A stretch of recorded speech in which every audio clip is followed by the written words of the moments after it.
बोलिए 1008 पार्श्वनाथ भगवान की जय। शासन नायक महावीर स्वामी की जय। आचार्य विद्यासागर गुरु महाराज की जय। मुनि श्री 61 निर्णय सागर जी महाराज की जय। आज की सवाल आपके की प्रथम बेला में हमारे समक्ष प्रथम प्रश्न कर रही हैं श्रीमती हिना जी जैन इटारसी। नमोस्तु महाराज जी। जैसे हम पूजा करते हैं और कभी हो जाता है कि बीच से हम सिर्फ एक पूजा किए और बिना शांति पाठ पढ़े और विसर्जन किए बिना चले जाते हैं, तो क्या उस पूजा को पूर्ण मानेंगे? तो ऐसा तो नहीं, पूजन एक करो चाहे दो करो चाहे अधिक करो, अपने को इतना तो करना चाहिए। यदि समय नहीं है तो पूरा महार्घ ना पढ़ करके, छंदों को ना पढ़ करके कि ओम ह्रीं श्री सर्व पूज पतिभ्यो अर्घ्यम, तो शांति पाठ पढ़ करके विसर्जन करके जाना चाहिए, तो उचित नहीं माना जाता है। पूजन छोटी पढ़ लो, उसके लिए मना नहीं है, मगर विधिवत काम करे तो अच्छा रहेगा। अपनी अगली शंका हमारे समक्ष रख रही है श्रीमती सोना जी जैन इटारसी। गति से कैसे? देखो ऐसा है, आप लोगों को स्वाध्याय करना है, पहले तो ये समझना नरक गति से बचना क्यों। नरक गति में क्या है, नरक गति के दुखों का चिंतन करो, उनको उपयोग में लाओ और फिर नरक गति के कारण जो होते हैं उनको समझो। तत्वार सूत्र में कहा है भय वारम परिवर्तम नारकशाइसा, बहुत आरंभ के भाव और बहुत परिग्रह के भाव ये नरक आयु के कारण होते हैं। यदि आपको कार्य नहीं करना तो कारण से बचना होगा। सुन रहे ना, धुआं नहीं चाहते हो तो आग मत लगाओ, समझ में आ गया? क्योंकि धुआं क्या है, कार्य, और क्या है, अग्नि कारण है, अग्नि से धुआं उत्पन्न होता है। इसी प्रकार से अपने जीवन में बहुत आरंभ के भाव, बहुत परिग्रह के भाव से बचना चाहिए। कैसे बचे, तो सर्वप्रथम जो अनावश्यक आरंभ परिग्रह उनका त्याग करें, जो आवश्यक है उनका परिमाण कर लें। आरंभ का भी परिमाण कर सकते हैं कि हम कौन सा व्यापार करेंगे, कितना व्यापार करेंगे, कितने घंटे व्यापार करेंगे, घर में कितने काम करेंगे, किस प्रकार करेंगे। और दूसरा यह है परिग्रह का परिमाण भी करें। जो बहिरंग 10 प्रकार के परिग्रह बताएं उनको एक एक को लिख करके उनका परिमाण करना चाहिए। वर्तमान में जितना है उससे बढ़ाकर करते हैं तो वो जगन परिग्रह परिमाण होगा। वर्तमान में जितना उतना ही रखेंगे, बढ़ाएंगे नहीं, मध्यम परिमाण होगा। और उत्तम वह होगा कि हम जो परिग्रह उसमें भी कम करके परिग्रह परिमाण कर लेंगे तो हम नरक आयु के आश्रय बंध से बच सकते हैं। दूसरी बात, अंदर में सच्चे देव साधु के प्रति श्रद्धान, जीवादि तत्वार्थों में श्रद्धान करेंगे, इससे हमारे मिथ्या आदि का उपशम आदि होगा और हम सम्यक दृष्टि हो जाएंगे। तो निश्चित है सम्यक दृष्टि को कभी नरक आयु तंचायु का आश्रय बंद नहीं होता है, क्योंकि मिथ्या गुणस्थान में ही नरक आयु का आश्रय बंद होता है और दूसरे गुणस्थान तक, शासन समदृष्टि गुणस्थान तक ही तंचायु का आश्रय बंद होता है। चतुर्थ गुणस्थान से मनुष्य और त्रंचों को देवायु का और देव नारकियों को मनुष्य आयु का ही आश्रय बंद होता है। अपनी अगली शंका हमारे समक्ष रख रही है श्रीमती रीना जी जैन इटारसी से। नमोस्तु महाराज जी। महाराज जी, ये मृत्यु भोज का भोजन करना चाहिए कि नहीं, और मृत्यु भोज में मीठा बनता है वो अवश्य होता है कि नहीं?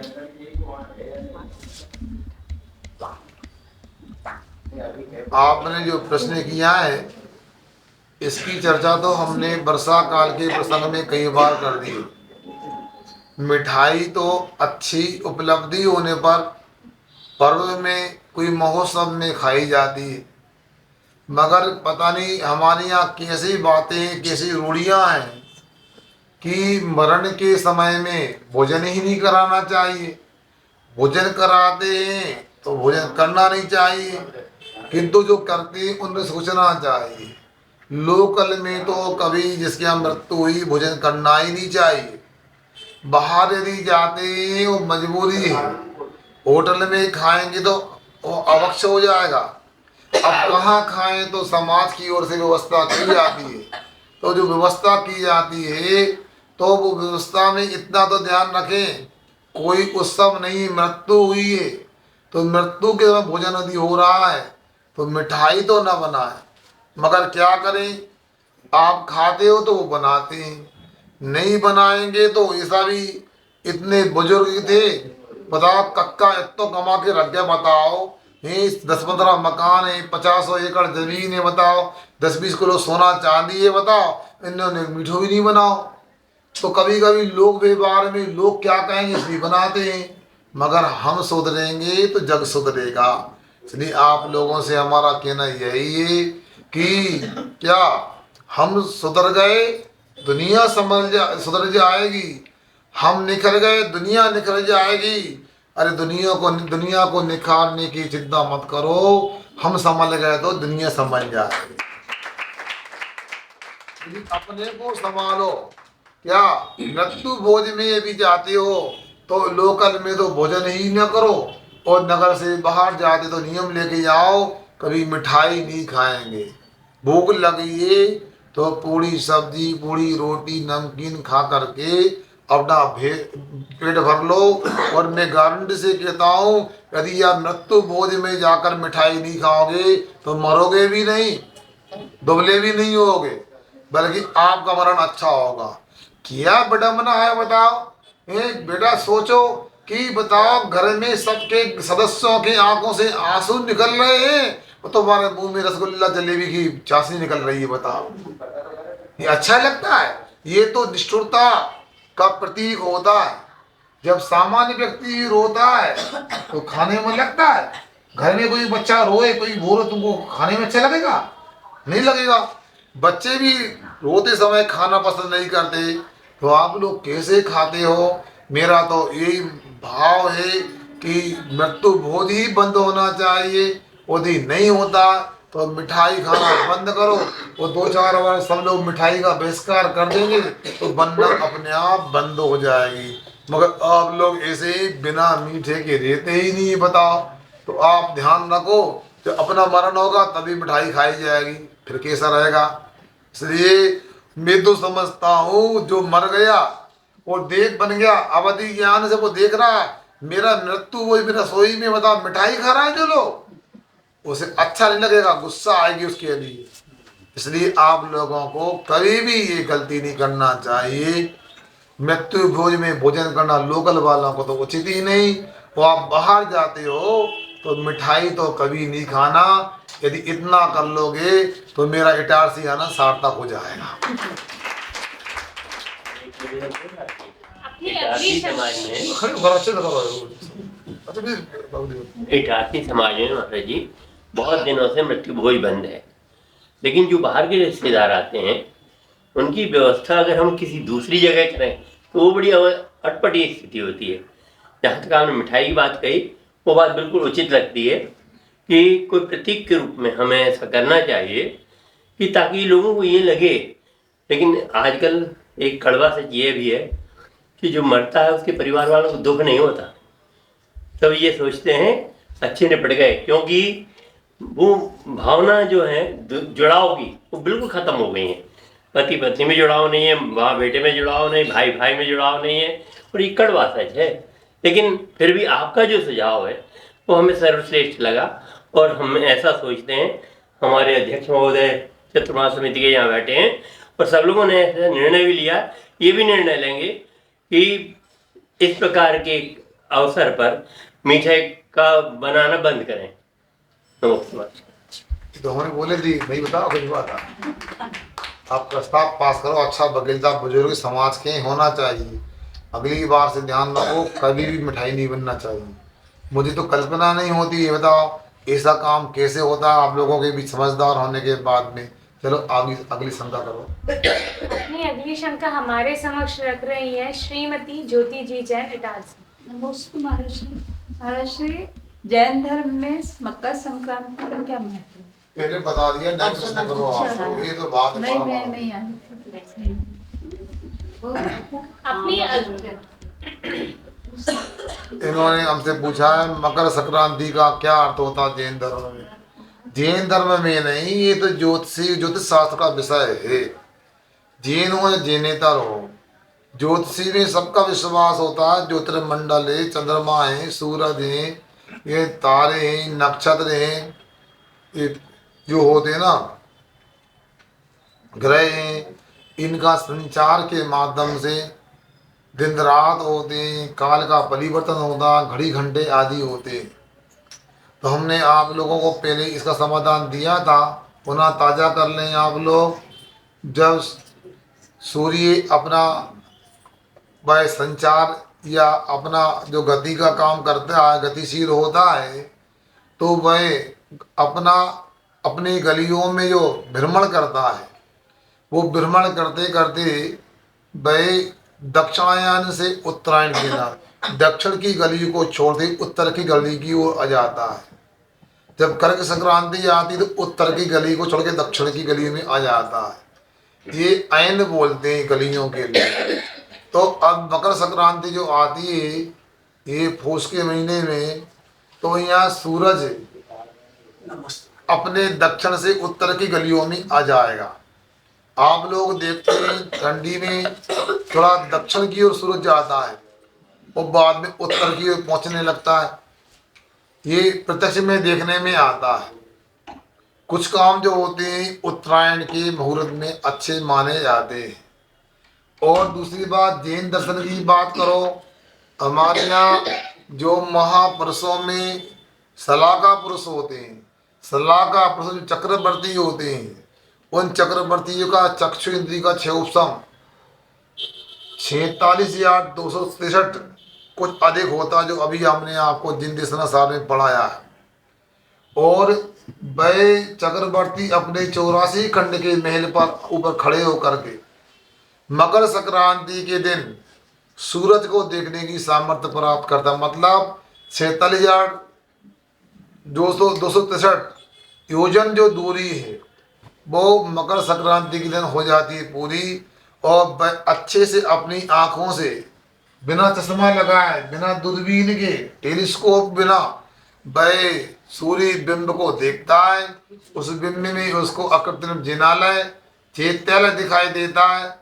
और अकृत्रिम चैत्यालय के अंदर अकृत्रिम जिन बिंब वहाँ दिखाई देते हैं रत्नों के, और उनकी वह दर्शन करता है। ये हमारे यहाँ पर जैन धर्म में इस प्रकार का प्रसंग है। और उसी को देख करके दूसरे लोग मकर संक्रांति को वो सूरज के साथ जोड़ते हैं। ऐसा अपने को जानना चाहिए। ठीक है। अपनी अगली शंका हमारे समक्ष रख रही हैं श्रीमती मीना जी जैन इटारसी। नमोस्तु महाराज जी। महाराज जी, मेरे 2 प्रश्न हैं छोटे छोटे। पहला प्रश्न है कि काल द्रव्य को कालाम क्यों कहा है और काल द्रव्य अस्तिकाय क्यों नहीं होता? नमस्ते। आप लोगों को आचार्य नेमी चंद्र सिद्धांति देव के लिखे हुए ग्रंथ बृहद धर्म संग्रह का स्वाध्याय करना चाहिए और उसी का भाव जिनदिसना सार में पढ़ने को मिलेगा। उन्होंने काल द्रव्य को लेकर के प्रश्न किया है, काल द्रव्य को कालणु क्यों कहते हैं। इसलिए कहा जाता है, देखो कि जो काल द्रव्य होता है वह एक नहीं होता है, वो असंख्यात होते हैं। जो असंख्यात काल द्रव्य होते हैं, तो प्रत्येक काल द्रव्य में एक ही प्रदेश होता है। आकाश में लोक आकाश में असंख्यात प्रदेश होते हैं। जितने लोक आकाश में आकाश के प्रदेश होते हैं, उतनी संख्या में एक काल होते हैं। इसलिए उसको अणु संज्ञा दे दी। अथवा जो पुद्गल का अविभाजित हिस्सा होता है या अविभाज्य जो पुद्गल होता है, उसको हमारे यहाँ अणु कहा जाता है। उस अणु के बराबर वो आकाश को घेरने वाला होने से काल द्रव्य को भी कालाणु कहते हैं। और जो लोग आकाश के एक एक प्रदेशों पर रत्नों की राशि की तरह वो वहां रखे स्थापित होते हैं, स्थित होते हैं, इसलिए कालाणु कहते हैं। फिर आपने पूछा इसको अस्तिका क्यों नहीं कहते? आप लोगों को अच्छे से पढ़ना चाहिए। बहुप्रदेशी द्रव्य को अस्तिका कहते हैं। क्या बहुप्रदेशी?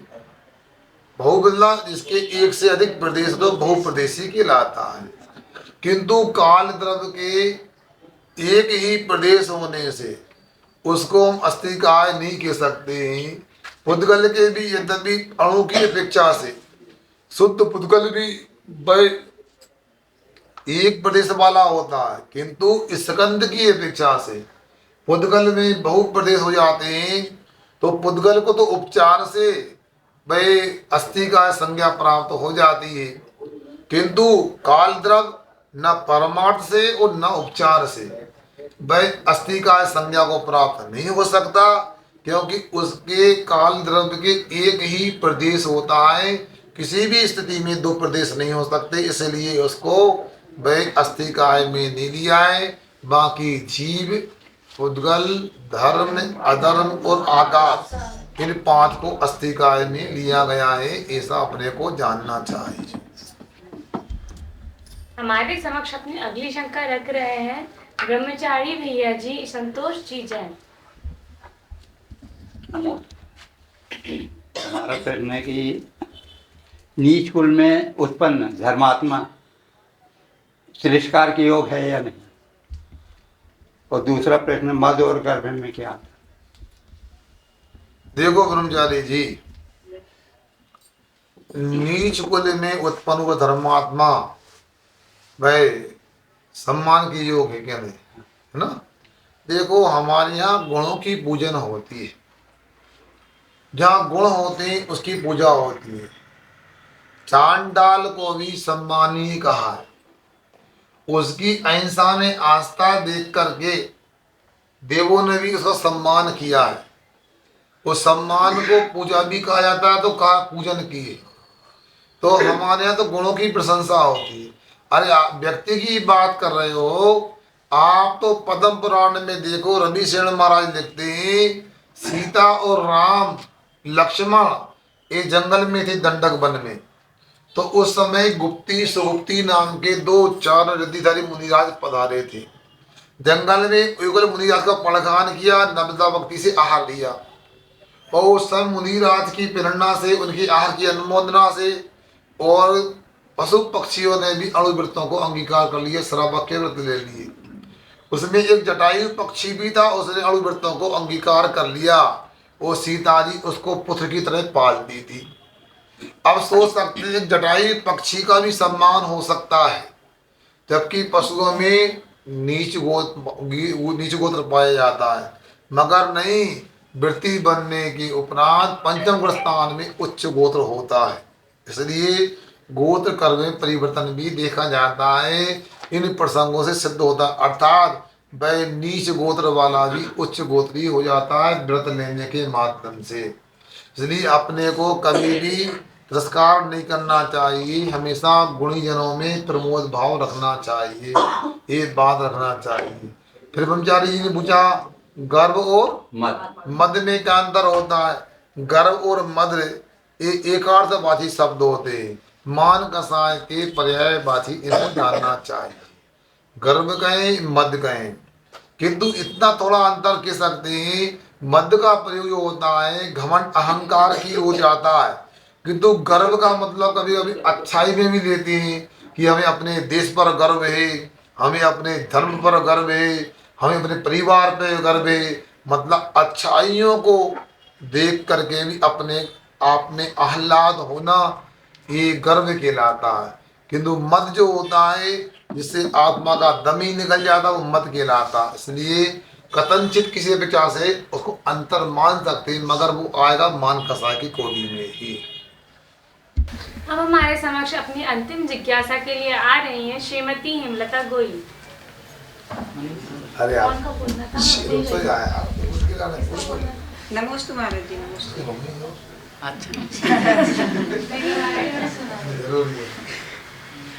ज्ञान को परम अमृत क्यों कहा है? देखो कितना सुंदर प्रश्न किया है, बताओ। ज्ञान को परम अमृत क्यों कहा? इसलिए तो बोला पाठशाला आओ, अमृत पान करो। ये ना मैंने कहा, ना आपने कहा, ना सुनने वालों ने कहा। ये तो हमारे परम पूज कालीकाल सर्वज्ञ जिनको कहते हैं, जिनका इतिहास है कि वो विदेश क्षेत्र जाकर शिव मंदिर परमात्मा की दिव्यधनी का रसपान किया। ऐसे कुंद स्वामी ने अष्टपाउर में लिखा है, जिन बयण मोसमिणम विशेष विनयनम अमीरूयम जन मरण बाई हरणम खय खरणम शब्दो खानम। क्या कहते हैं? इड़म जिन बयणम ओसहाम, ये जिन वचन रूपी औषधि, विरेणम विषय सुई विशेष सुख का विचरण करने वाली है। क्षय करनम सब दुख कालम, सभी प्रकार के दुखों का क्षय करने वाली है। जन्म मरण बाई अन्नम, जन्म बुढ़ापे आदि रोगों का नाश करने वाली है। इतना ही नहीं, अमी भूयाम अमृत स्वरूप है। इसको एक बार अच्छे मन से सच्चे मन से जो पी लेता है वो अमृत पान कर लेता है तो अमर हो जाता है, कभी मरता नहीं है, वो सिद्ध बन जाता है। इसलिए उसको अमृतमय अमृत रूप कही है उसके लिए। अब हमारे समक्ष अंतिम जिज्ञासा रख रहे हैं श्रीमान मनीष जी जैन इटारसी। नमस्ते महाराज जी। सच्ची सच्ची बोल। सच्ची सीरीज का एक क्वेश्चन है महाराज जी। हम लोगों को जैसे कोई विकल्प होता है, जैसे हमको मान लो 3 बजे रात को कहीं जाना है तो पूरी रात नींद नहीं आएगी। ऐसे ही आपको जैसे मान लो विकल्प है कि कल आपका केस लॉन्च होना है, सपोज बोल रहा हूँ अरे मान लो होना है तो आपकी नींद गायब होती कि नहीं? आपकी नींद गायब होती कि नहीं? अरे यार ये कहाँ अभी कल आ गया और तो आगे कर लेते, या ठंड लग रही है बहुत तेज तो मन में आ जाता कि नहीं कि अरे कोई अच्छी रजाई वजाई या कपड़ा वपड़ा होता तो, या उपवास वगैरह के में। देखो मनीष भैया, यदि हम जीव द्रव्य हैं तो संवेदन तो होना स्वाभाविक आत्मा का गुण है, किंतु वह अनुभव संवेदन हो, किंतु उसको हम अपने माध्यम से नियंत्रण भी कर सकते हैं। हम आपसे कहें कि जो काम करते हैं, जो अनुकूल है वो करते हैं, जो पद के अनुकूल ना हो बिल्कुल नहीं करते हैं। नियम ले लेंगे तो बिल्कुल छोड़ देंगे। अब संकल्प लिया वस्त्र नहीं पहनना, अब ठंडी गिरे या बर्फ गिरे, नहीं पहनना तो नहीं पहनना। रजाई का भाव आता है, बहाव आना अलग है, किंतु रजाई को स्पर्श नहीं किया जाता जैन साधु के द्वारा। बहाव क्यों नहीं आएगा? रजाई भी ज्ञान में आएगी, ठंडी भी ज्ञान में आएगी, इसमें कोई शंका नहीं है। फिर आपने पूछा केश रोज कल करना, कल नहीं करना, कल के बाद हो सकता है, परसों हो सकता है। हाँ परसों हो सकता है हमारा केश रोज, आपको सकता तारीख याद रहे क्या? आप सुनो तो हम मगर आपको चिंता होती होगी भैया। देखो आपको दुकान करते करते बरसों हो गए, वो आपको पूरा हिसाब जमा हुआ, साड़ी कहाँ से मंगाना है, थान कहाँ से मंगाना, लट्ठा कहाँ से, पॉपलिन कहाँ से मंगाना, ये सब आपको पता है। राई का अस्तर कहाँ से मंगाना, झंडे का कपड़ा कहाँ से मंगाना है, सब जमा एक फ़ोन से पूरा आता है। फिर भी विकल्प आता है यार, देखो भैया सीजन आने वाला है, रक्षाबंधन में मेल मिलाना है, दिवाली का माल कहाँ से मंगाना है, नहीं अब सरंग आने वाली है, माल कहाँ से मंगाना है। तो ये सब आपको भाव तो आता है। उसी प्रकार पक्का लगभग मेरे लिए 32 साल हो गए केसलंज करते करते, अब भी लगता तो केसलंज करना है, वो मूल गुण है, मजाक नहीं, लगना भी चाहिए। तो अभी भी भाव होता केसलंज करना है, कल करना कि परसों करना है, अनुकूलता है कि नहीं है, जरूर भाव आता है। जैसे आपको दुकान में इतने दिन होने के बाद भी भाव आता है, वैसे हमें अपने दुकान का भाव आता है। इतना ही समझना चाहिए, इससे अधिक तो कुछ नहीं लगता है, क्योंकि वो नियम ही आगम में कि 2 महीना या 3 महीना और जगन से 4 महीने में तो केसलंज करना ही है। कंटगत प्राणी भी निकल जाए तब भी, मैंने बताया ना जब मैं प्रथम बार भोपाल गया था, लौट के आ रहा था तो तार लग गया जंगल में, और उस समय हुआ यह कि तार लगा तो इतना घेरा, इतना लंबा कट लगा, ताकि लगवाना नहीं, और लगभग 2 महीने केसलोंज को हो गए थे। और 2 महीने के बाद में आखिरी दिन सागर में जाकर के हमने नियम लिया केसलोंज करना है, और लग रहा था पता नहीं वो घाव दोबारा उभर के ना आ जाए, खुल ना जाए। गुरुजी का आशीर्वाद दिया, धीरे धीरे किया तो शायद वो निशान अभी भी दिखता होगा थोड़ा बहुत आपको, अभी लूज में दिखेगा आपको। तो वो हमारा संकल्प था, तो प्रतिकूलता में भी अनुकूलता बन गई। इसलिए संकल्प में बड़ी शक्ति होती है। आप भी कोई काम करते हो तो अच्छे से धारणा बनाया करो, किंतु हम सोचते ज़रूर हैं कि कई बार आप लोगों को बता दें, मगर छोटे छोटे नियम में भी आप भैया जैन कुल के योग नियम तो अपने होना ही चाहिए। यदि जैन कुल के योग नियम नहीं होंगे तो यदि हम भी आप पर अनुग्रह कर दें मान लो, तो दूसरा तीसरा व्यक्ति हमसे कहेगा इनको आपने कैसे अनुग्रह कर दिया। इसलिए आपको मुनि महाराज को देख करके अपने संकल्प को पक्का करना चाहिए, और मुनि महाराज अपने नियमों का पालन करते हैं तो आप भी श्रावक की भूमिका में जो नियम है उनका पालन करके कल्याण करना चाहिए। अहिंसा परमो धर्म। महाराज जी मुझे वो याद